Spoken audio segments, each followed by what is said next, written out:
We are back. It's the Joe Holka Show presented by Line Movement. It's championship weekend, but before we get there, guys, have to bring in our regular guest. Without this person, the show would not have been the same this year. You guys know this by now. Author of the worksheet at sharpfootballanalysis.com, Rich Hribar. Rich, how are you, man? How was a divisional weekend for you overall?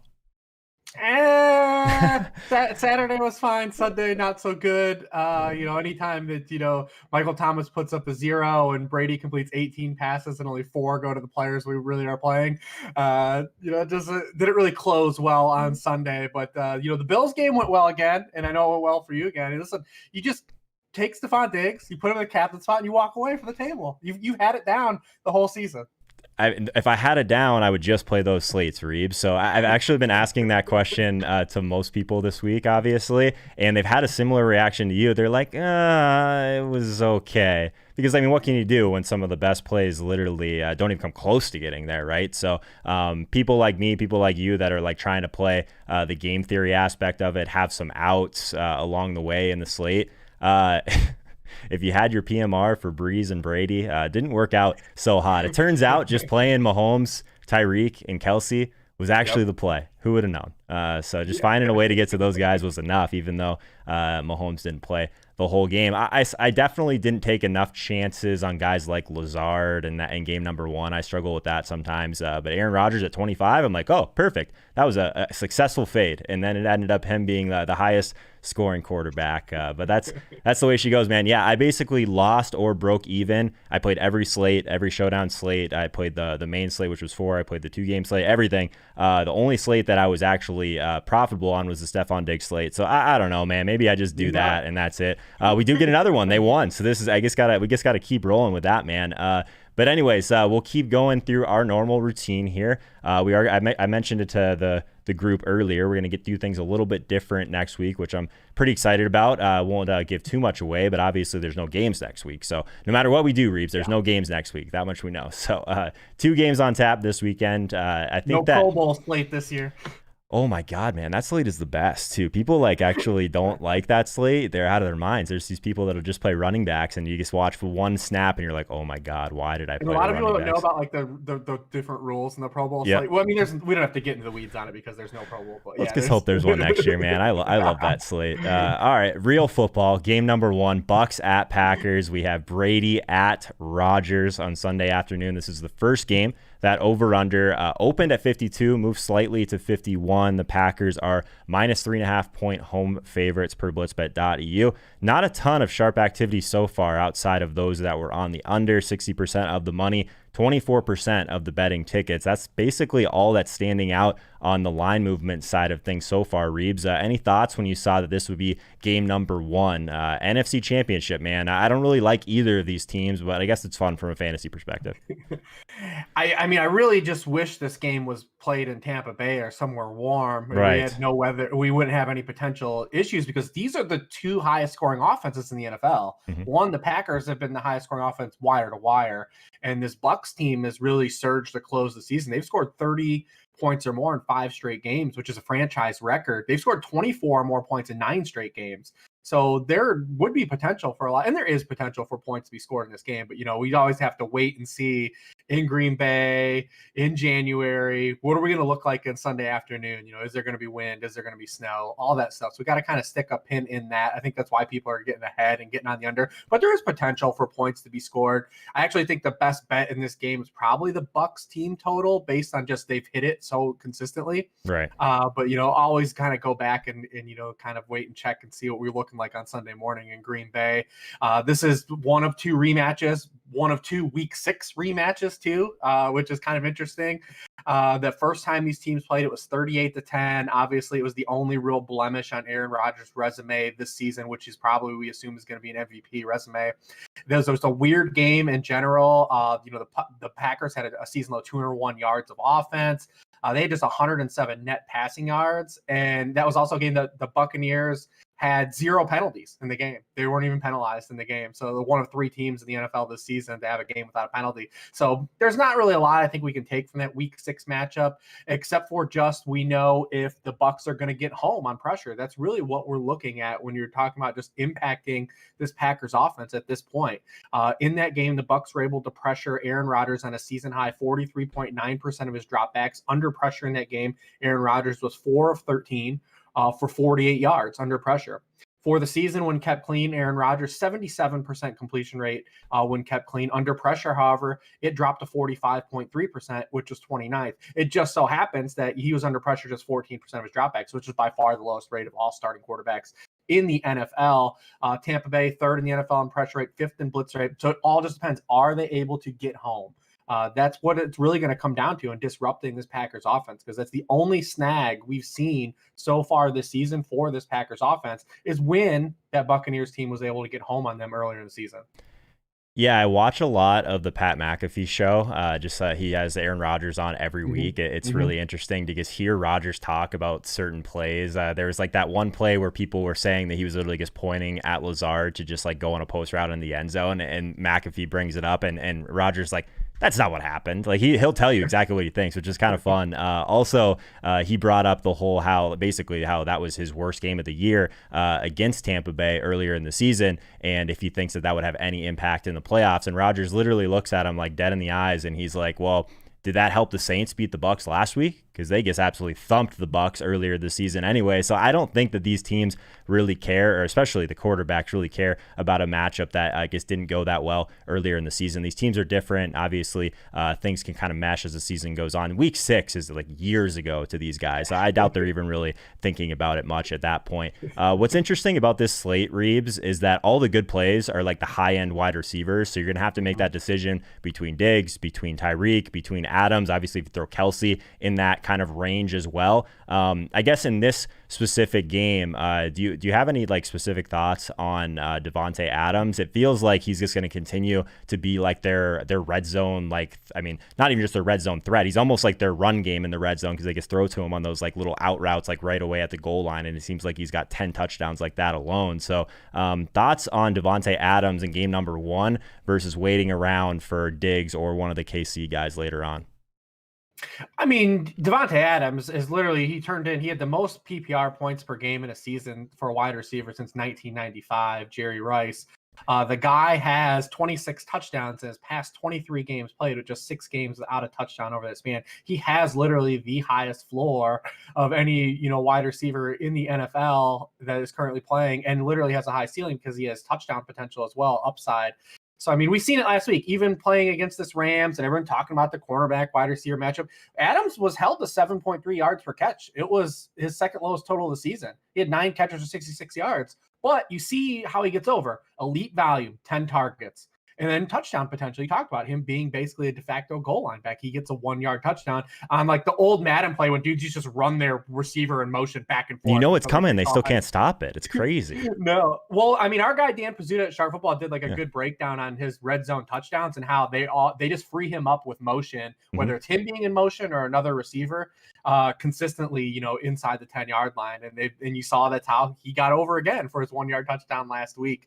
But we've seen some wide receiver ones have some really big games against the Bucs. I know they did limit, Michael Thomas threw up the egg, and you could say whatever he was hurt or not, but we've seen some big wide receiver performance against the Bucs this year. Obviously, the Tyreek Hill game stands out. They were 21st in the NFL in points allowed per game to opposing wide receiver ones at 15.9 PPR points per game. They were 31st in receptions allowed to lead wide receivers as well at 6.6 per game, despite the 0 from last week. So, I mean, what do you want me to say, man, about Davante Adams at this point? We're 20 weeks into the season. Yeah. He's had a historic run, dating back to last year. It's pretty easy, man. It's cut dry. If you want to jam him in, he's easy to jam in. The other side is just what makes it a lot tougher. I mean, this Bucs side has just been so hard to figure out wide receiver wise when these guys are going to pop off. We know that Mike Evans is the touchdown guy. He's got 14 touchdowns on the season. He trails Gronk by 1 on the season, 15 end zone targets. He's converted 9 for touchdowns. But we've also seen Mike Evans have these games where he gets touchdowns like last week and they come with 1 catch or they come with 2 catch. And when these two teams faced earlier in the season, he had one catch for 10 yards on just 2 targets. Mike Evans runs 62% of his routes on the perimeter, where Jair Alexander plays. They did use Jair Alexander to shadow him in that first matchup. So if you want to, we could play that narrative game. But if you look at the what you can take, I think, from week 6 in that matchup is that you take those 2 targets that Evans had. Chris Godwin in that game had 7 targets, which doesn't really stand out. Remember, the Bucs won that game 30-10. They did not really lean on the passing game. Brady was not asked to do much. He had 25% of the targets in that game. It was the second highest target share in a game this season. For Chris Godwin was when these teams played earlier in the season. Nice. So with Mike Evans not really running a lot of his routes in the slot, maybe drawing some of that, coverage, whether you want to play that game, we're not going to get into the weeds on the quarterback wide receiver matchup and how you want to gain leverage. But Chris Godwin had a second highest target share when these teams played earlier in the season. If you kind of want to glom on to something, one of these receivers, if you don't want to force to be playing, naked Brady, like you can do as good as he's been, all season, and not really play the whack-a-mole game with these Tampa Bay receivers. Yeah, if you did go naked Brady, at least you insulate yourself from like the Brait touchdown or like the Gronk touchdown. Obviously, he's just feeding Gronk in the red zone, which feels like every single week. But yeah, it's going to be one that we're going to have to continue to dive into. I think that Godwin take is very sharp. So let's move on to game number 2, Bills at Chiefs. Winner takes on either the Bucs or Packers in the Super Bowl, of course. It's a 54-point over-under after opening at 50. So the Chiefs are a minus 3-point home favorite per blitzbet.eu. Not a ton of notable betting activity, probably because of Patrick Mahomes. So let's talk about that for a second. Looks like he did take all the reps in practice on Wednesday. I mean, Reeves, we don't even have to look. He's going to play, right? We don't really even have to look into this that much more. He's still in the concussion protocol, so monitor it. But I would be shocked if he's not out there. Yeah, I think that's where we are this week. Him taking all the reps too in practice today on Wednesday is a really good sign. And we already see them get out in front of things right after the game and say, no, he's in concussion protocol, but it's a nerve in his neck, and right. So on and so forth. So I mean, listen, the NFL, I don't even really think it's anything shady, going on. I mean, we'll just monitor it throughout the week, see if there's any, repercussions of if he has anything going on, and just follow it throughout the week. I mean, I'm no doctor, but I would assume that he's very much going to play this game. Yeah. I'm with you. So this game, like what stands out, like obviously the big decision point in this one is if everything goes as we think it will in game number 1, you're going to be sitting there with probably some reasonable teams trying to decide between Kelsey, between Tyreek, and between Stephon Diggs. And that's where like all the salary is going to go because there's no elite running backs on this slate. But what's interesting in this game is last time these two teams played, all the Chiefs did was pretty much run with CEH anyways. So I guess, how are you approaching this with Mahomes? I guess we'll just assume that he's in. How are you approaching some of these matchups? Yeah, so you look at this game in week 6, and the Bills did what a lot of teams have tried to do against the Chiefs. They played 2 high safeties on 68% of their snaps. Against everyone else this season, the Bills have played 2 high safeties on 34% of their snaps.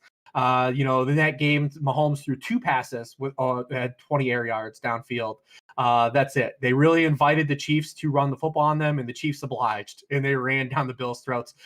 Chiefs running backs had 40 touches for 227 yards in that game. I don't think we'll see a repeat exactly of that, of the Chiefs just leaning into that for a couple of reasons. One, Clyde Edwards-Helaire is going to be returning from this hip ankle injury that he's been out since week 15. I don't think he approaches the 30 touches, even if active, that he had in that game. You'll see probably more of Darrell Williams mixed in, who they've trusted, down the stretch. He had 17 of 19 touches last week in that backfield. And then the Chiefs too have also just kind of swerved away and saying, yeah, if you're going to play too high, we're still going to throw the ball anyways. Since that game, the Chiefs have thrown the ball 68% of the time on early downs, the highest rate in the NFL outside the fourth quarter. So they've really kind of just said, hey, you can play too high, we'll just bleed you to death underneath. And you've seen Tyreek Hill has really taken off, the back half of the season in terms of getting targets as well. He's been playing a lot more in the slot this year and getting a lot more tertiary targets, even though he still does come with that bonus of having the 9 deep ball touchdowns, which are double of any of that player in the NFL. But they've used him really a lot too intermediately. And we also talked about last week how teams have played so much too high against the Bills or against the Chiefs this year that it's really kind of elevated Travis Kelce, who's already a great player. But how Travis Kelce was able to have this season that he had this year, which is basically an all-time season for tight ends. I mean, he's scored in each of his past 5 games. He has 7 or more catches in 9 straight games. It's because of that 2 high safety. He's just murdering people in the middle of the field. And we saw that carry over against the Browns last week, who, when Patrick Mahomes was in the game, the Browns blitzed on 10% of the snaps and just played 2 high safety. And Travis Kelce they just said, hey, we'd rather have you beat us down the field instead of Tyreek Hill catching bombs. And Tyreek still had his 8 for 110 for those reasons that we said. But, I don't think that they'll lean and just give the backs 40 touches in this game with Patrick Mahomes. Basically what I'm getting at in a roundabout way.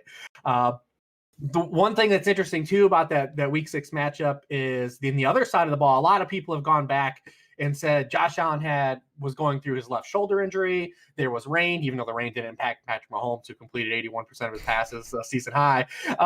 But what happened in that game is that the Chiefs consistently got home on Josh Allen.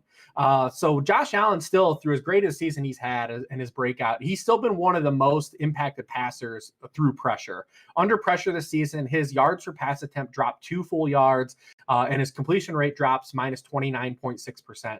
Those marks are 25th and 36th largest decreases among quarterbacks in the NFL this season. In that Week 6 matchup, he did not take a sack. He was not sacked, but he was under pressure for a season high 54.8% of his dropbacks in this game. It was the highest rate.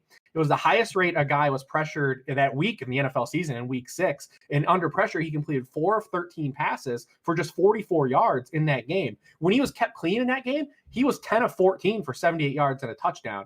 So that's what it really comes down to. Again, we've seen Spags and the Chiefs defense really dial up pressure on Baker Mayfield in the second half of that game. I mean, the Browns had a ball, the ball with a chance to take the lead late in that game. They dialed 3 straight blitzes up, made Baker Mayfield get rid of the ball a long down and distance, and the Browns were forced to punt and never got the ball back. So I mean, if the Chiefs can get home like that again, that's what's gonna matter more. It's not the rain and wasn't really the shoulder. The Chiefs were able to get home with pressure in that game. But I still like Josh Allen in this game to be kind of a shootout. Rashad Breeland's also in concussion protocol. The Bills they're just so scorching hot, man. And how much do you love us, the analytic guys and the guys that just are football fans of passing, and watch the Bills come out in that game against the Ravens and know that they're not going to have any success running the football. We know that they're not going to be successful. The Ravens just shut down Derrick Henry the week before. They ran one design rushing play in the first half of that game. I mean, it was just amazing to watch. So, I mean, we're going to have 2 aggressive mindset teams go back and forth in this game. And I think that's what's the most alluring part. I mean, you look at this Chiefs.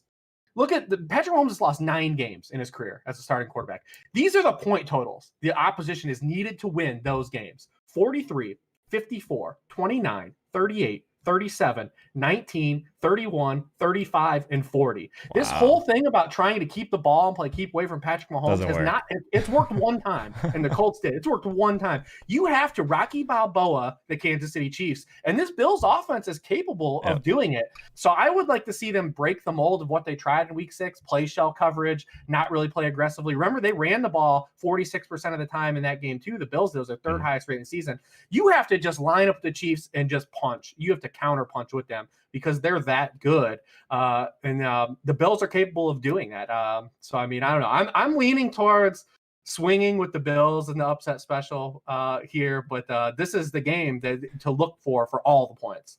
I can't wait to watch this game, Reeves. I think that we'll give ourselves some more props. Last week, 2 of the things that I was most proud about was the first one. Obviously, everyone's worried about Stephon Diggs because he doesn't necessarily play on the interior where you want to play the Ravens. I guess that's pretty similar to this week, honestly, against the Chiefs as well. They will move him into the slot. I'm not worried about that. But the thing I'm actually really proud of as well is that I had 0 Singletary across any of my lineups, even though all these people are telling you to just lock him in at 4,500. And then they come out, like you said, and they're just not running the ball at all. It was the most satisfying thing that's happened in a while. So I'm excited for this game. I think there's going to be a ton of points scored. You mentioned it. If there's a team that can keep up offensively, I think that the Bills are at least in the conversation of one of those ones that can kind of stay right with the Chiefs. And if the Chiefs want to do that Chiefs thing where they just kind of hang out for a little bit and try and turn it on, maybe they turn it on too late. We'll see.